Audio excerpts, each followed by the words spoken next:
everybody. My name is Jasmine Bina. I'm a cultural futurist and a brand strategist. And today I was invited to come talk to you about my agency and how we map deep culture and how we use those insights to develop brand strategies for our clients. And I'm also going to talk to you a little bit about my journey and some advice that might be useful to you as you kind of enter your careers or launch your own businesses, whatever it is. I hope that there's something in here that you can take away and use quickly. A little about me. I'm the co-founder of Exposure Therapy, which is a community for strategists and creatives where we explore the very outer edges of culture and see what signals are coming through. And I'm also the co-founder of Concept Bureau, which is an agency for brands that need to move the needle of culture in order to win their markets. And my work is always about, like I said, mapping the deeper movements of society. And over the years, we've developed a lot of processes to help us get there. So today, I want to talk to you about cultural futurism and how that relates to the brand strategy work that we do. I want to talk to you about some of our processes and what they look like so you can get an idea of how we pull signals and how you can use some of those methodologies right now for yourselves. And then I want to talk to you about how I got here and what I've learned and what it takes to do this work well, and how it might help you on your own journeys too. So let's talk about cultural futurism and how it's used in the strategy domain really quickly before we jump into the other stuff. I like to say that the future is changed people, and that's a real North Star for me. And I think it's important because if you look at any of the headlines today, if you talk to anybody about the future right now, it's likely going to be a discussion about technology. Anytime we talk about the future, technology is what we discuss. But anytime we talk about the past and how the world's changed in the past, we talk about it in terms of culture. And we have this weird bias where we can understand how the past was about culture, but still we project the future in terms of technology. And, technology definitely opens up new paths in culture, but it's the culture that ultimately decides which paths we take. And even with AI, most of us use it, speaking generally, the biggest use case out there is companionship, therapy, support, even though you could say this was meant to be a very rational technology that was supposed to help people with the future of work. And I use that as an example, and there are many examples that are just like that, where it's so clear that we bend technology to meet the needs of the culture at the time. And it's almost never the other way around. And the best brands do this. They bet on we will become, right? They understand that the future has changed people. And so our work in cultural forecasting means asking where beliefs and values and behaviors are headed and how the right conditions can bring these things to the surface for brands or leaders or nonprofit founders or people who lead communities. We work with all of them. So we typically work with brands that have a longer point of view. So even though trends matter to these brands, they come to us looking for like the deeper tectonic shifts that will play out over a number of years. The horizon we normally look at is 3 to 5 years, although the work is applied right away. So some of these are agency clients, others are from exposure therapy, which I'll talk about more at the third section of this presentation. But the perspectives that we offer them don't only inform their brand strategies. They also affect their innovation pipelines and their product and narrative and like the organizational structure and sales and so on. And what you'll notice about all of these companies is what I said just a moment ago, they need to move the needle of culture in order to win their markets. So that might be changing a belief or it might be changing a behavior, but it's this larger cultural issue that they have to engage with, and that's what we work on with them. And a big part of the strategies that we create come from the idea of tension. And many great brand builders have talked about tension in the past, but it's this idea that you create an identity for your brand or your group or whatever that forces consumers to respond. They either really get it or they really don't, but they can't stay indifferent to it. Because the thing is, most brands actually don't fail because they're bad brands. They fail because nobody really cares. They're like nice to have brands or good enough brands. But the brands that you see here and many other brands, these are brands that are willing to force a reaction out of people. And they do that so that people care.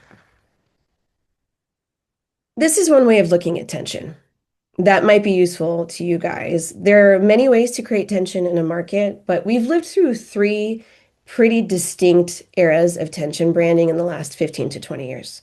So if you start with the left here with moral tension, that peaked around 2015. It was the 2000s to 2010s, mid 2010s. And it was about idealism versus reality, or capitalism versus humanity. And this was like the age of Abercrombie and Fitch. We had the Iraq War. You had the whole Tom's buy one, give one thing with the shoes, alongside the rise of like disposable fashion brands. And millennials at the time, which were coming of age, were really starting to make money for the first time. And they were asking themselves, can I participate in capitalism and also critique it? Like that was the issue that kind of birthed a lot of these brands. And that's why we got ethical consumerism brands like Patagonia.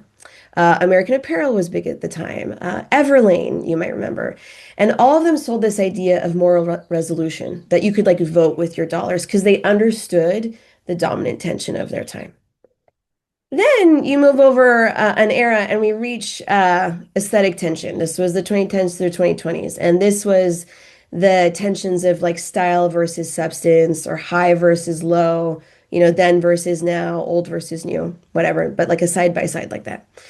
And you can attribute a lot of this to the fact that life had kind of collapsed into the scroll or into the feed, right? And you would see like crazy things for the first time, like combined together. So you might see like a Harvard commencement speech, and then you see like a mukbang video and just go back and forth. And we had this very visceral experience of culture being very flattened and reassembled on the screen. And that's how we got these like high-low fashion brands like Balenciaga and Praying. And you remember Target doing all of those collabs.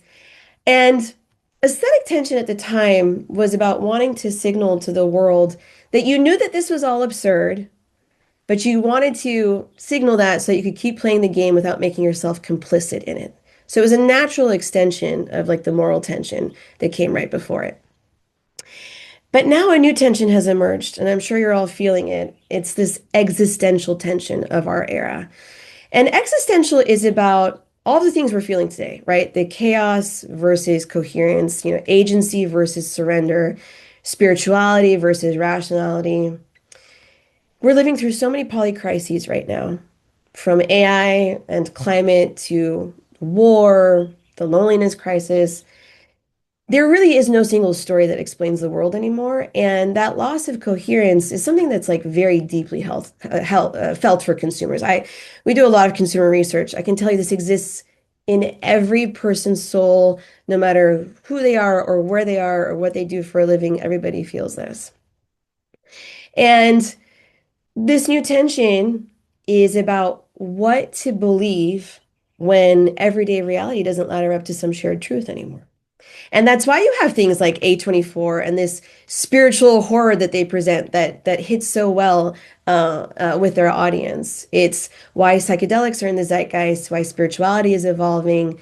This kind of tension requires a little more embodiment and a little bit more of like a dose of magic to exist with. And I think this idea of magic and otherworldliness will only continue to grow in this era. So you can see that when you approach brand strategy from this like deeper map of culture, it's not really just about packaging the brand. It's not just about making it look nice or making it look slick. It really becomes like the basis of the entire company. It becomes the prediction of the future that your brand is going to make a reality. I love to say that a really good brand is going to tell you what the future is going to look like, and then they make that future happen. Like they prove to you, we are going to make this future happen over and over again. The best brands do that. So, at my company at least, we see brand strategy as the basis that every other part of the business is built on. And strategies like this then have like, the business strategy and the product strategy and the culture. It doesn't matter the order, but brand is at the bottom. And all these things live on top of it. And this is the way our company helps build companies from the base up. So that's kind of like what we do, who we work with, and the kind of like projects we have. Now I want to talk to you about our process a little bit. I know this is the bulk of like what your professor invited me to come speak about. Insights is not everything that we do. We build strategy, we do innovation consulting, we do all that stuff. But it is a part of it still. And I want to show you a small part of how we gather those insights, the pieces that I think would be most applicable for you guys. And I think there will be hopefully be a couple of things in here that you'll be able to take away with you today and use in your own studies and research, or if you're building anything, hopefully this will help you with that as well. So I firmly believe this. The most important thing you can do as a futurist, as a thinker, as somebody who studies trends, as a forecaster, whatever, is to have an accurate mental model. A good mental model is going to help you find cultural shifts before anybody else does. So before they reach the surface of culture, before they show up as trends. And there are many mental models out there to choose from. If you are like me, you collect them, you hoard them, you wear them out, but you also create them too. So some of these are mental models that we've created at my agency. And really, a mental model, I'm going to show it to you so you'll understand, but it's a simplified heuristic or like a representation of how something works. And it, like you can see it like a framework that shows you what is actually happening so that you can understand and navigate a landscape and make decisions with clarity. And the landscape is especially noisy and confusing right now. So I do want to also say this, even if this doesn't become your career, mental models will make you better at anything you do in your life. So they'll make you better at building companies. They'll help you rise up on the career ladder. They'll make you better at your relationships, better at your life planning, better at finding meaning in your life, better at understanding what is happening in the world, especially at a time like this, like I said, that is so crazy. And just really better at making daily decisions. So when you come across one, pay attention to it and start using it in your life. The idea of mental models is that they help you make decisions based on truth instead of based on your biases. And there are four mental models I'm going to walk you through today, which we use in our work. And each one helps you organize the world a little differently. There's rarely ever like the perfect mental model or the right one versus the wrong one. They all kind of slice things a different way, so you see things differently depending on the perspective that you take. So there's coupling and decoupling, which is about what cultural dynamics are merging together versus those that are drifting apart. Those can be very telling. There's also the distance theory, which is about the power of distance from the norm and how that kind of creates status or safety or meaning, which are all very important cultural considerations when you're trying to analyze trends. Then there's trade-offs. So trade-offs are a fantastic way of understanding people. If you ever feel like you're starting to judge an audience, or you feel like certain people are good and other people are bad, using the trade-off mental model is a really effective way of removing all of those stories and understanding why people are behaving the way that they're behaving. So if you feel like people's behaviors don't make sense, trade-offs are a good model to use. And the last one I'm going to talk to you about is cultural vacuums.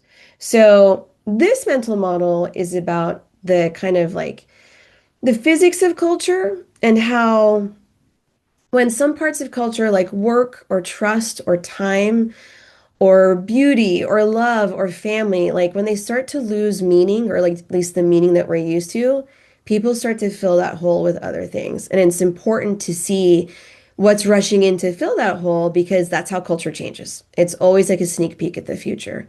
And you'll often see like social innovations happening in these areas where we see these cultural vacuums, and they'll give you a look at what's ahead. So let's start with the coupling and decoupling mental model. But we're going to start on the decoupling side first. So decoupling happens when we take an implicit cultural equation and we break it apart. And we have a lot of implicit equations in our culture, at least in the West. We have this idea that time equals money, or this equation that achievement is tied to self-worth. Um, we have an equation that nobody talks about where like if you're struggling financially, it's seen as a moral failure, not a systemic failure. Um, the equation I grew up with, which was really seeded in the post-World War II era, which is this idea that consumption is expression, right? Like what you buy is who you are. You have to signal to the world through the things that you consume.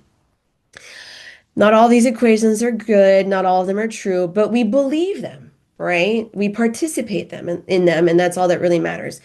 And one really important equation that kind of built the entire American economy and is codified in our American mythologies is the idea that work equals reward. But something really interesting is happening right now where we're starting to see a decoupling of that equation. And I think all of you will, you'll know what I'm talking about. You're starting to feel it.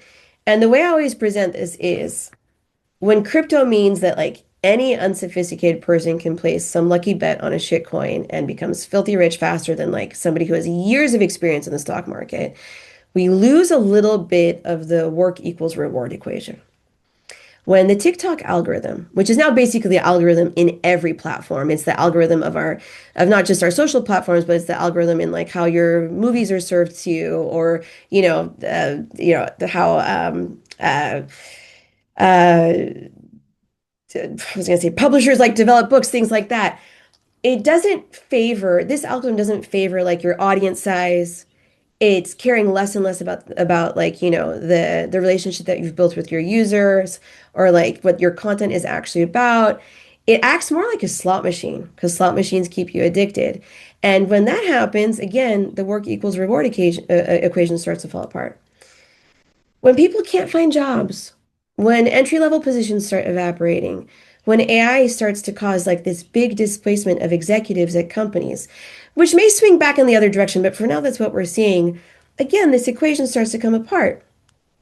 And that's why you see brands like Kalshi or Polymarket, these online betting platforms, they help you treat the world like a game instead of a reality. It's something that you play instead of participating in. And again, that pushes against, it creates downward pressure against this idea that work equals reward.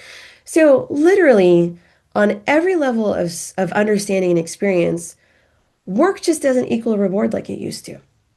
And that's going to have huge downstream effects for our culture for a very long time. It changes how people plan for their futures. It changes how they interact with one another. It changes the stories they tell themselves about who they are. It changes their value systems. And all of those things affect the people that my clients are always trying to reach or trying to support. So that's what decoupling looks like. And there are all kinds of decouplings happening in culture. If you see decoupling, that is a model to pay attention to. The opposite force is coupling, where suddenly two things or many things come together very quickly. And we're seeing a very interesting version of coupling happening with the body right now. So this is a chart that my team put together for our community exposure therapy about how the surface area of the body has just like exploded over the last 10 years. This chart's a little deceptive because actually it should be a lot more crowded, like in the last couple of years. Um, but this is kind of more average. It's not like, entirely accurate by date, but it's accurate by like cluster of years.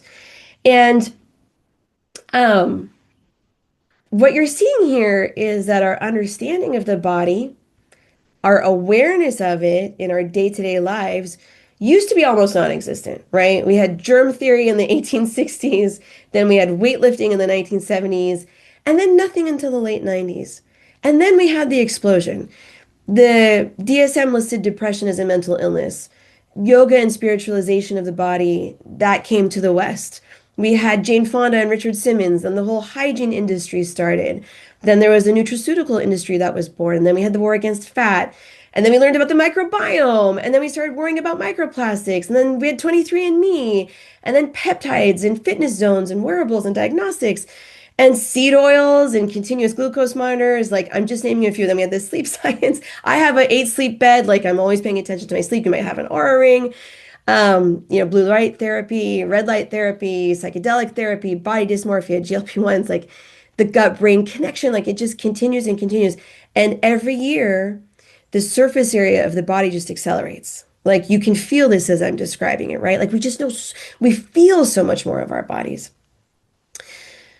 Whether you choose to drink out of a metal bottle or a plastic bottle is now a political statement. Whether you use hair care with or without phthalates or fragrances is a moral statement. Your sleep score is a value statement.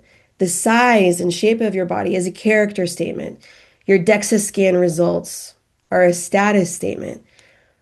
I don't think it's exaggeration to say that the body is like everything now.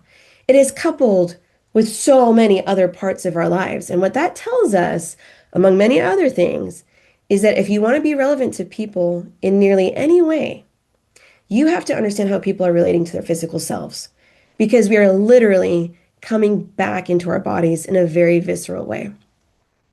I think in some ways you could say that your body is your religion now. I don't think that's an exaggeration. And everyone is trying to figure out how to worship. And for many of our clients, that affects how they show up for their users as well. So if you want to forecast the deeper currents of culture, looking in places of coupling and decoupling is a really excellent way of finding deeper patterns that don't just go deeper than the trends, but they predict the trends before they even show up. Another really important mental model that will tell you where to look in order to see how culture and behavior and identity is changing is to look for distance. So if you work in design or beauty or fashion, distance already makes sense to you, right? You know that it's this idea that we create status by distancing ourselves from the everyday. So, think of when athleisure first came out, or ugly fashion, or trad wives, or whatever trend you want to think of. All of these were forms of creating distance from the everyday, distance from the norm. And when you create that kind of distance, if it's done in the right way, you create real outsized value and attention. But distance has a deeper value when you look at it, especially when it comes to spaces and community. It's been widely observed for a long time that trust has been falling out, basically falling through in our culture, right? Like people don't trust their institutions, they don't trust their government officials, they don't trust their neighbors, we don't trust our spouses and our boyfriends or girlfriends. Trust across the board is just falling. We know that. But if you study trust, you'll know that researchers say, just like anything else, and I'll talk about other couple things like this, but like these very basic needs don't go away. Like our need for trust doesn't go away. It just changes form. It shows up in different places. We still need to trust people. And what you find is that trust is showing up in places that are more and more distanced from the everyday because it's risky to trust in all those everyday places where we used to trust our institutions or our leaders or our spouses or our friends, or excuse me, or people we're in relationship with. But when you create spaces that are far away from the mainstream, these special spaces create special rules and special norms where it's easier for you to trust people. So if you look at this chart, you see basically like this cascading hierarchy of distance from the everyday that goes from vacation to wedding to psychedelic retreat to pilgrimage to disaster zone. And you can see that as the distance from the everyday grows, the specialness and the sanctity of that space that's created also grows. And the level of trust and connection that's created in that space also increases. And this is a really important model if you want to understand where people are sharing their most honest versions of themselves, because whatever is happening in these special spaces will clue you into where people are choosing to invest their hearts and their minds and their time. So when I look for signals of where culture is headed, and I'm going to map like the deeper movements of our cultural norms and expectations, I look for special spaces. These are just a few. But again, these are special spaces that are distanced from the everyday, that create special rules, that have their own special rules for how you're supposed to act there, that remove everyday rules so that people trust each other and behave differently. So again, there are so many, but I'm paying attention to right now matriarchal communities, which are rising in the zeitgeist. People are actually creating more and more very formal structures around matriarchy. Digital dark forests, which is a concept that Yancey Strickler talks about, where there are these online communities that don't have a mainline connection to the surface of the internet. So they're kind of like dark and hidden. Things like deep fandoms, immersive travel, death and horror experiences, anything having to do with spirituality or religion that goes a little sideways, I pay attention to that too. All of these are special spaces where you see new trends forming. So, for example, fandoms, many of you already know this, have been very rich terrain for trends in language, especially long before they reach the mainstream. So much of our current vernacular starts in a fandom. Trends in communication and humor, trends in identity, especially around girlhood. Many trends around gender start in fandoms. We also see this with male-centric communities. Like I hate to say it, but like clavicular and like looks maxing, like all that stuff, like it's birthing new languages and new norms and new understanding of gender. So these are just six. There are countless special spaces where people are creating these futures in like very protected groups. And once those things escape the group, then they become our norms. So when you look at subcultures, which I know is something that every trend analyst does, look specifically for the spaces that those subcultures are creating, those special rooms that nobody else can touch, where people can act more freely. That will tell you what the future might look like. Another mental model that I like to work with, especially if I feel like my biases or my personal beliefs are starting to affect my ability to see something clearly, is this really simple reframe of trade-offs. And it's this idea that instead of seeing things as good or bad or right or wrong, just look at it as a series of trade-offs. And when you look at it as a series of trade-offs, you can start to uncover much more important desires that are underneath that you can actually work with when you're developing a strategy. So I learned this one from a great researcher named Jean Twenge. She's written the book Generations, and like I think it has one or two sequels now. She studies generational differences. And a simple way to bring this to life is like, let's just look at three really common narratives that we see in the media and in the cultural conversations today. So the first one is that Gen Z is soft. So we see it in a lot of memes, right? We see it in headlines. We see it in concerns that older generations have about Gen Z. It's a pretty dominant discussion. To be fair, every generation is served this judgment, but you might interpret that as like a generational trend, right? I've seen this in trend reports.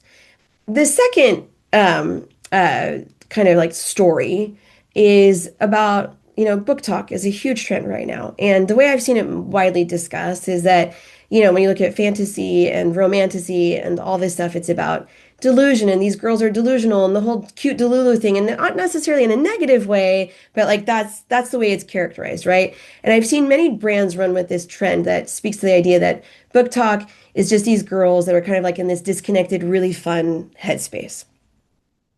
And the last one is about like retirement aged people. So you might not be familiar with Margaritaville, but it's one of these thematic like retirement communities. And it's it's very themed. You have to like James Taylor music. Like people have like the decorated golf carts and the fun drinks and hanging out on their front porches. And really, from the outside, it looks like it's about embracing the cringiness of being a retiree. So you can easily look at all three of these things and think this is the trend. But that's a very shallow way of interpreting these things, in my opinion. And none of them are useful distinctions. Like, what can you actually do with what these are? A much more meaningful way of looking at these three groups is to understand that every psychographic, every group of people is making trade-offs that they feel will give them the best life within the constraints that they're dealing with. So Gen Z growing up slowly and staying at home longer and taking longer to get their careers off the ground and taking longer to buy houses and get married and have children is not about them being unprepared about the world. It's actually a very smart trade-off between the resources that they're given in this world right now, in the state that it's in, and their actual aspirations. And the resources they were given is a lot less than the generations that came before them. And if you start to see it as a trade-off, it starts to make sense as like a real smart survival strategy. Book talk girlhood uh, is a smart trade-off between power structures and bodily autonomy. This is a very dangerous time to have possession of your sexuality as a woman right now in the world, at least in the US. Women's rights over their bodies are being eroded or threatened. Um, you know, I won't even mention like all the things you probably see in your own feeds, but a woman's sexuality, just like our need for trust, does not go away. And instead of stifling that side of herself, she's exploring it in these books, in these fictional worlds where the heroes are the women and the men support and protect them. And together they create a sense of justice in an unjust world. I just actually gave an interview to NPR where they were writing like a piece about romantasy. And, I explained that like the sex is the booby prize. If you look at these books, they correct all of the unjust dynamics and actors and systems in the world. And then you can have the love and the intimacy and the steaminess and all that stuff. But really, the story is about justice, and that's what women are seeking right now. Living in a senior community like Margaritaville is a really smart trade-off between independence and human connection. So yes, it's cringy, and I'm sure nobody imagined themselves living in a community like this at some point. But what these themes and cute names and golf carts and activities give people is like this sense of community when they need it most in their lives. And if you don't have community in retirement, you're going to die earlier. You're going to have a miserable end of life experience. And so obviously, like the connection then, or excuse me, the trade-off makes sense when you look at it this way instead of just judging it from the outside. So when you look at these things as trade-offs, suddenly they make a lot more sense. And more importantly, beyond just giving you a sense of empathy, which is still very important in our work, what it really gives you is the real desires and motivations of a person. And that is what you're always looking for in this industry. You realize that retirees don't lack taste. They want to save themselves from loneliness. You realize that young women aren't delusional. They want to explore sex and power on their own terms. You realize Gen Z is not soft. They're trying to navigate a very unfair world and they're figuring out in real time. And seeing these trade-offs can be the beginning of a really fruitful inquiry that can get you to very interesting territories for brand strategy. Now, the last mental model I want to share with you is one of my favorites, and it's about locating cultural vacuums in order to find out what kind of social innovations are ahead of us. So, the simplest way to look at a cultural vacuum is to see where we're losing meaning in our lives. So, wherever we're losing meaning, we find holes, and those holes create vacuums. The example that I have here is the cultural vacuum around death. Again, these are very US centric. But America is famous for not having very many death rituals and norms. So if like you're a, from another culture, if you're a third culture kid, you see the difference between understanding death in America versus wherever it is that your family came from. And not only do we suffer norms, not having norms around death, but we're also suffering from this epidemic of never letting things die in the first place and never properly ending or closing things. And there's a lot of signals that show this. Funeral attendance is at an all-time low. I think I saw a stat about how like social media profiles of like dead people will outnumber living people in a number of years. Um, it's hard to know when a relationship ends because people ghost each other, people leave town without saying goodbye. The list goes on and on. And if you look at our language now, and these are just headlines that I pulled just from like a short search, you'll see that in our language, we have invented an entirely new category of words that show that we don't know how to let things go, or we don't know how to let things lay to rest, or how to let things die. Nostalgia bait, breadcrumbing, blanding, airspaces, liminal spaces, requels, ghosting. Like I said a moment ago, this is all the language of a culture where nothing dies. Another way of putting it is like nothing ends. It's almost like the cycle of life and death is missing from our experiences, and we've had to invent words to capture that feeling. My team calls it the end of endings, and when you don't have endings, that causes real problems. So, if you've ever been ghosted by a friend or a partner, you know that there's a very real mental and emotional tax that comes with that. When nothing ends, we can't have new beginnings. When we don't celebrate phases of life or threshold moments, or when someone passes, we also struggle to find meaning. We don't commemorate when we leave one phase of life and enter another. And you need that to evolve as a person. When we don't have endings, this is very widely studied, you can't resolve grief. You can't be as present. You don't value things as much. This is a very real cultural vacuum that is creating a lack of meaning. And there's this very famous Aristotle quote that you're probably familiar with that says, nature abhors a vacuum. And it's the truth that like these vacuums cannot stay empty. When you find a vacuum like this in culture, it won't stay empty. We're going to start filling it with other things. And those other things will start to show you where trends in the future, trends around our culture are actually headed. I just realized I did not actually complete this slide, so that's a place marker, those X's, so forgive me. But this is kind of like where the mental model becomes really powerful. So what are we pulling in if we don't have these death rituals, if we don't have things ending and beginning again? Well, we're starting to see the answer everywhere. We see it in the rise of ritualized experiences like grief retreats and retreats around divorce or retreats around, the death of a loved one. Like there's a whole industry to help you deal with that kind of loss. We see it in the mushrooming death positivity movement, which is amazing. We see it with the rise of death doulas. So if you've ever had a child, doulas are a certain kind of caretaker that help you in those early days of bringing a new life into the world. Now we have death doulas, which have existed in many cultures for millennia, but it's new, as far as like an industry in the West of people helping lives leave this world. The rise of living funerals, people actively trying to stage endings that they don't have anymore. I mentioned divorce retreats, but people are having divorce parties, right? The whole uncoupling, the conscious uncoupling that Gwyneth Paltrow brought to the world. We see it in the explosion of horror and dark fantasy and gothic aesthetic, and the fact that the Halloween industry is also exploding. It's not a children's holiday. It hasn't been a children's holiday for a long time. It's an adult's holiday. There are permanent Home Depot skeletons everywhere in my town. Like you guys live in New York, so like, you don't see that stuff, but this is like the suburbs, right? People have written articles about this phenomenon about how like people don't they don't bring these skeletons down. We are finding ways to face and play with death, and these are controlled environments where we can kind of simulate loss or danger or transformation.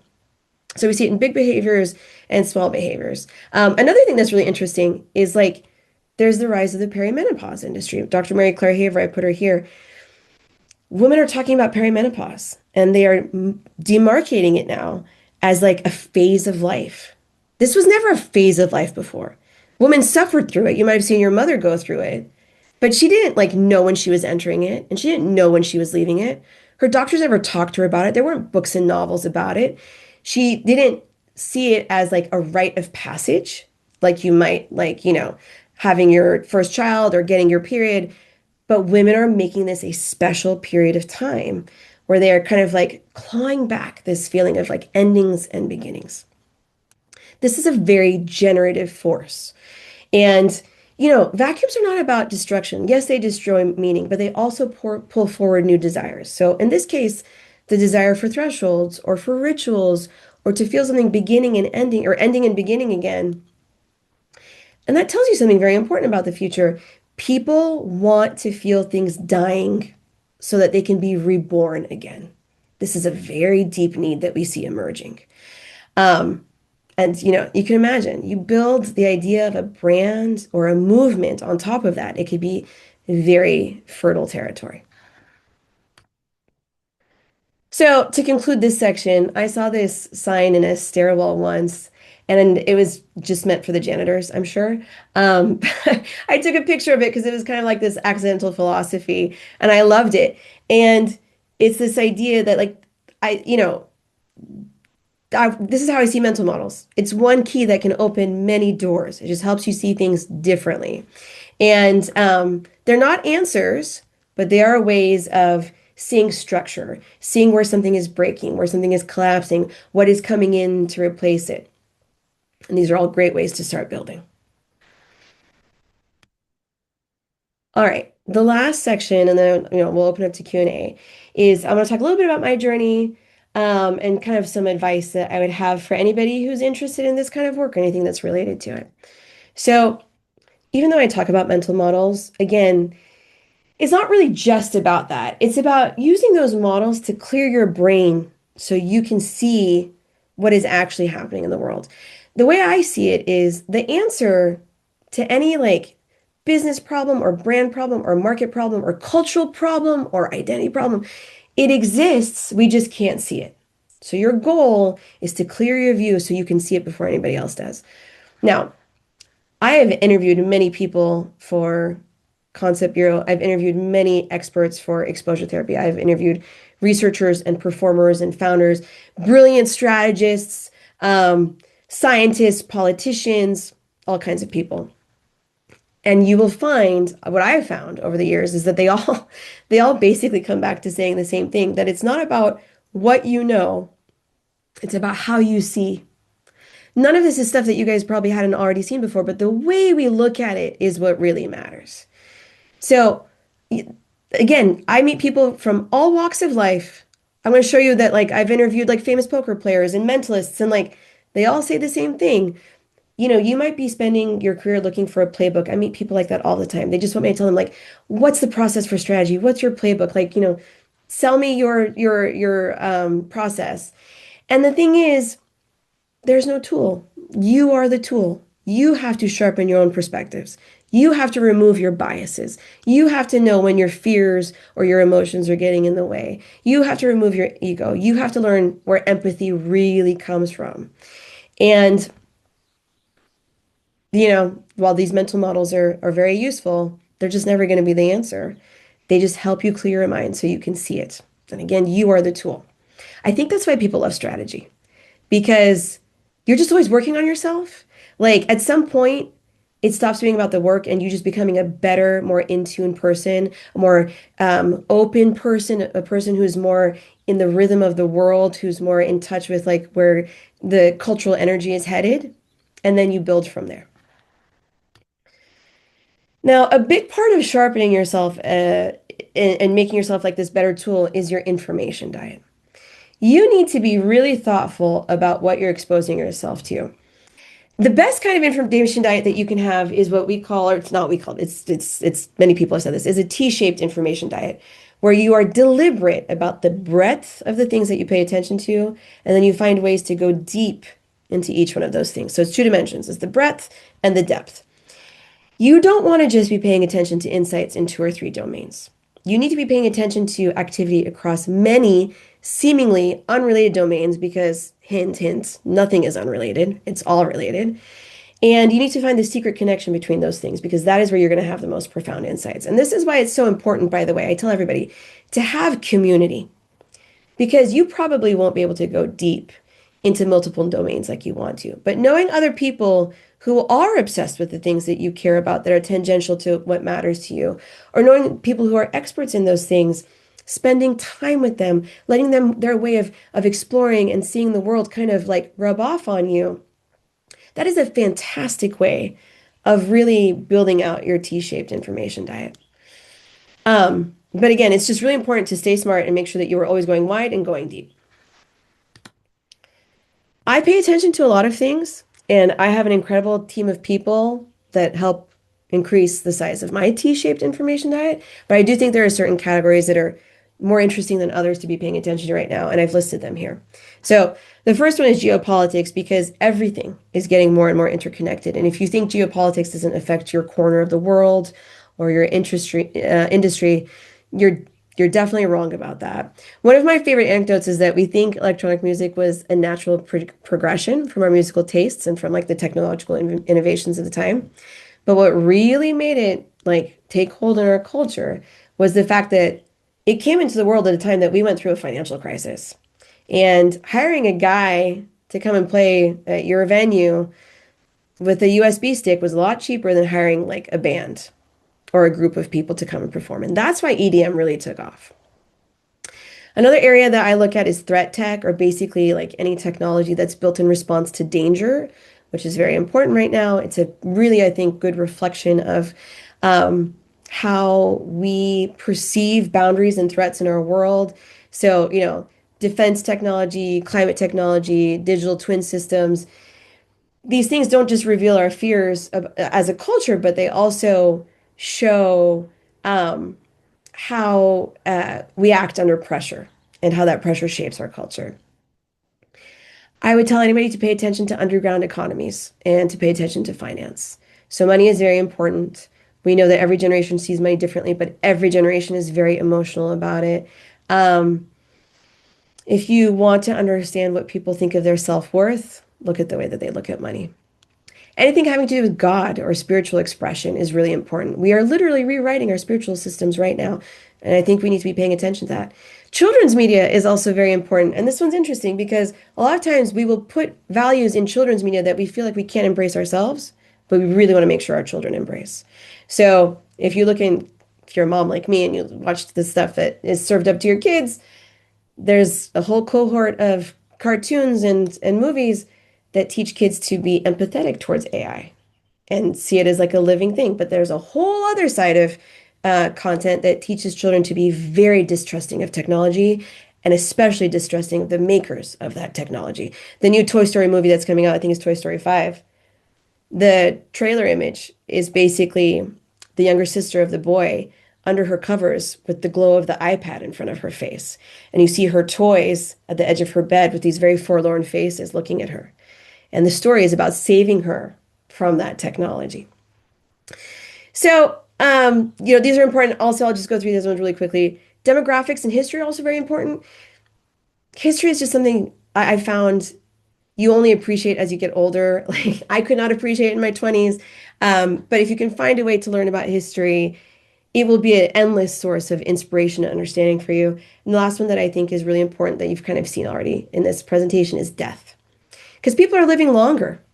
And, if you're a sandwich generation like me, you're dealing with your babies being born and your parents dying at the same time.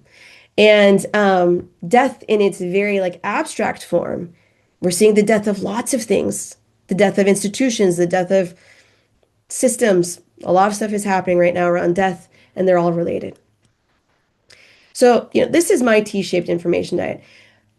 But this is the T-shaped information diet of my good friend Lydia Kostopoulos. She's also a futurist and a strategist. She works more in defense and she works with like NGOs and governments. And she came and presented to us at Exposure Therapy and she shared, this chart of the things that she pays attention to. So, she's looking at things like algorithms and data and software and hardware and space and internet and energy. And she's looking at how those things intersect with society and conflict and natural resources and climate change and cybersecurity. Hers is a bit skewed, but I keep her close because she's freaking smart and I care about this stuff too, but I can't, go deep on it myself. So she's always kind of in my orbit. So you're gonna have to create your own T-shaped knowledge graph, or information diet rather, but you'll always have to be updating it and always be looking for ways to kind of like supplement it. Now, everything I just described to you is about my work at Concept Bureau, which is our agency where we build strategies and do forecasting and futurism for our clients and innovation consulting and things like that. Um, but another big part of the exploration that we do is in the community that my team and I have created called Exposure Therapy. And it's for strategists and marketers and founders and brand people and anybody who cares about culture. And I want to tell you a little bit about Exposure Therapy because you don't need to sign up for a fancy community, but I can tell you this has been a labor of love. I've spent 2 years building it, and we have a global community of people that are a part of this. But I've learned a lot about what it takes to expose yourself. Exposure therapy, the whole promise of exposure therapy was how do we expose ourselves to those edge case signals? And it's not an easy answer.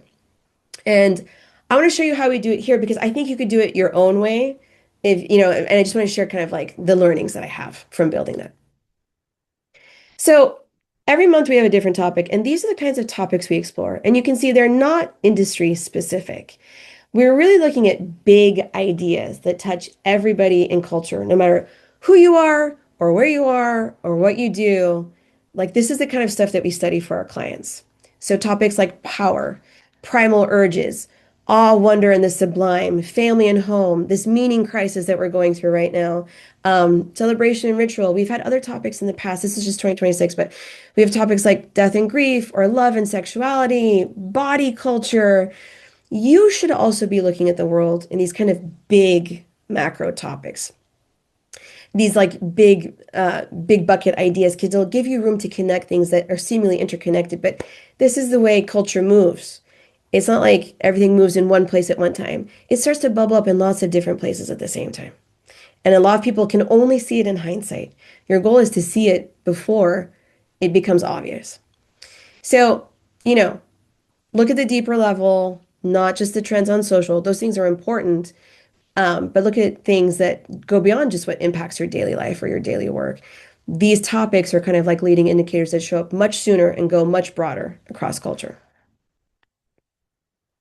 In exposure therapy, when I first launched this community, I thought my job was to just bring in academics or people who study strategy or who study, consumer markets. And that's what I needed to give our members. And I was very, very wrong about that. I learned pretty quickly that exposure is about always looking again at things that aren't that easy to see from the middle of culture. And now I bring in all kinds of people. For example, I brought in Maria Ho. She is a professional. She's like, I think she's the number three female poker player in the world. And she came and talked to us about, had no idea, it's crazy. Like she came and talked to us about how to play poker. And it was the same story of like, clear your biases, get out of your own way, don't think emotionally. And she taught us this great lesson where she's like, the best poker players do not celebrate when they win and they do not lament when they lose. They treat everything like information and they are always reworking that information. That was a great lesson for us. I've had Mark Miller, this incredible neuroscientist who happens to also be a predominant philosopher. He came and talked to us about like the model of the brain. I've had expert negotiators, people who study artificiality. We love to play with the woo. So, Mia Magic is a witch, like a real life witch. She is a very successful witch. And, she came and did a rage ritual with us. She talked to us about her work. I've had other people like her, guides and gurus and, stuff like that. And you have to both, you know, play in culture and also learn from it. Like, I'm going to talk about this in a moment, but like, culture is everything. It's not just the people who like have a book written about it. Something else I do that I'm very good at is I throw parties. So this started as exposure therapy, but I've always thrown parties. And parties are important for a number of reasons, especially for me. Parties get people to talk differently. We have a lot of stuff that happens virtually, but parties are a special space. And I've gotten very good at creating special spaces that take you out of the everyday. So this was a party that we held in a kind of remote ranch in Topanga. And what you don't see is all these like stuffed animal heads on the walls, and it has all kinds of weird furniture. And it was like it had a sound stage. It was very amazing. But this was one of our early parties at exposure therapy. Um, this was our most recent party in New York, which was a pajama party. And these are people with big C-level jobs, also people who are like independent practitioners. I also need to throw parties because I'm a mom. Like you really have to think about your life. Like I don't go out on Friday nights. I don't have cool friends in the city. Like I need to meet people other ways. And I designed these parties so that people connect and think differently. At the beginning, they were just dinners. And then I realized, no, no, no. I have to engineer how people connect here. So for the pajama party, the only thing I knew was that I wanted everyone on the floor. Like we had to eat on the floor, we had to play games on the floor, we had to talk on the floor. So there was no seating. It was a very floor-oriented thing. It was a very fun challenge to figure out how to do this. But special spaces create portals, and portals create different conversations. And the things that people talked about on the floor was very different than I know what they would have talked about if we were sitting in chairs. So create these special spaces for yourself. It's hard work, but it's important work. Like if you're very serious about understanding culture and learning from other people, you kind of have to create some of that yourself. Now, participating in culture, it really requires something of you. And I talk about this I've written about it before, letting the work change you. I think there are strategists out there who love to analyze, but it's one thing to analyze and it's a very different thing to actually participate and co-create. And if you really want to become an expert, if you really want to feel where culture is headed instead of just like trying to forecast it, you have to become a part of it. So this is just like a little side by side that I made, where, what does it look like to analyze versus participate in culture? And for me, it's like instead of naming trends, you actually contribute to the trend. Instead of looking at it like a case study, you have personal stakes in it. You feel implicated in its success or failure. You feel vulnerable because of it, because you care, because you are one of its members. You don't necessarily pull insight, although you could, but you pull inspiration. You tap into the energy of it, which is very different than pulling insights. And you can look at this chart and see where you fall on either side. You're not going to be perfectly on one side or another. And you're certainly not going to be able to do this in all the domains that you care about, but you need to find some that you do care about and treat this like part of your job. I myself have had to learn how to play. You guys are Parsons students. I don't think that's going to be an issue for you at all. But someone like me who like was always just like business school, had her own business like since I can remember, like I forgot how to play a long time ago. And learning to participate in subcultures, and I've chosen my subcultures to participate in, has been a real unlearning for me. But this is what I mean when I say like this is a personal career choice, or it can be. Like it can really enrich your life if you choose to make it that way. But really see this as like part of the job. Um, so Monica asked me to tell you about a day in the life. I don't really have an average day in the life. Um, it's changed so much recently because we've launched another business and we have new offerings and it's always changing. But I just want to show you like what a typical week in the life looks like in my calendar. And this I just wanted to be honest about it. Like I'm in a very busy season of life. I think some seasons you have to work really hard if you're building something. Other seasons you have to know when to unplug. Like you can easily become addicted to the work. You can feel like if you're not working, you're failing, and that can be its own poison. I've been in that phase of life many times. Um, but I flew to New York for the dinner this week. I have my kids' baseball practice in here and like their homework assignments. I take a lot of calls with people. I do right now with exposure therapy, I interview every person before we accept them as members. I take a lot of calls with people who do interesting work and I just want to learn more about them. I'm always building my kind of, network of people that can inspire me. Every call I take, I learn something from somebody.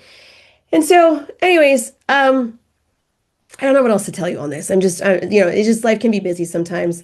And you kind of, if you're building a business, um, you just have to find ways to like make your professional life and your personal life one thing.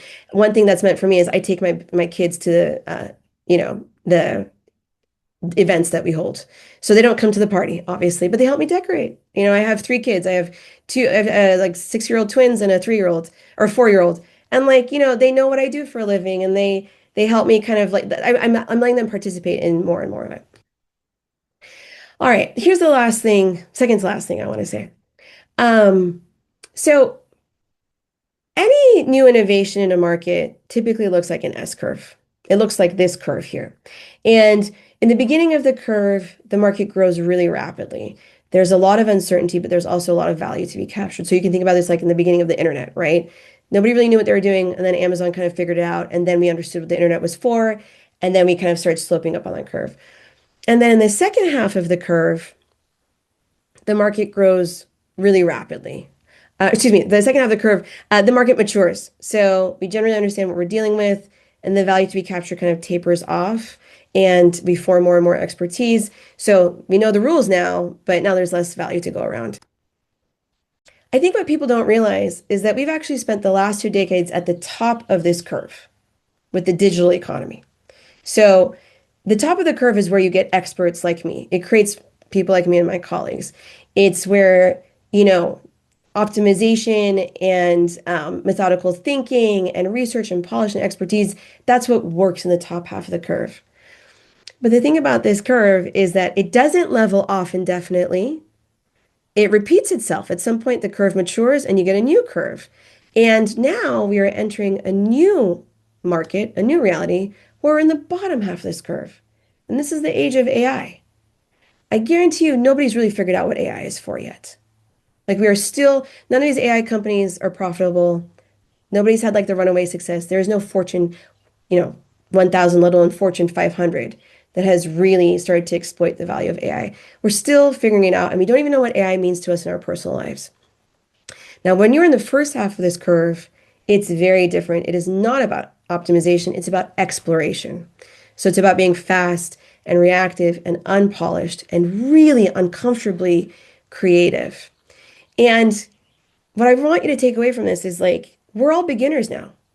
Everything that served me at the top half of this curve, so if you might think of like the generation before you that you know, really grew at the top half of that curve, um, the things that made them good up there are actually going to hold them back down here. So you have an advantage in that you're starting without those biases, those bad habits, whatever, those deeply rooted beliefs. This is kind of the world that you're entering now. I know it gets a lot more complex than this, but I think this is broad strokes a really accurate way of looking at like where we are in terms of like this new era of like creation and building ahead of us. And this is my actual final thought. So I really tell everybody, this is the time to develop your point of view. Everything I do is about having a point of view. And I'm going to tell you a secret that I don't tell many people.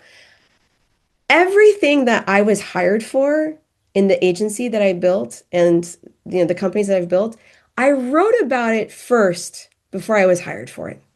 I made it like a blog post first before somebody paid me to do it. I did not have the experience, I just had the idea. So I happened to write a couple of pieces that went viral on Medium in the early days. Now my home is Substack, but you have to write to know what you actually think. I think this is the most effective way that I have found to be somebody who's good at my job. I have to write about something 5 or 6 times before I even know what I think about it. And I have to write about it publicly, not privately. Because when you write about it publicly, you have stakes. And you get this really quick emotional feedback loop and an intellectual feedback loop with your audience. And you just don't get that kind of like fast iteration that means something if you keep it all to yourself. I think it's kind of meaningless unless you're putting it out there in the world.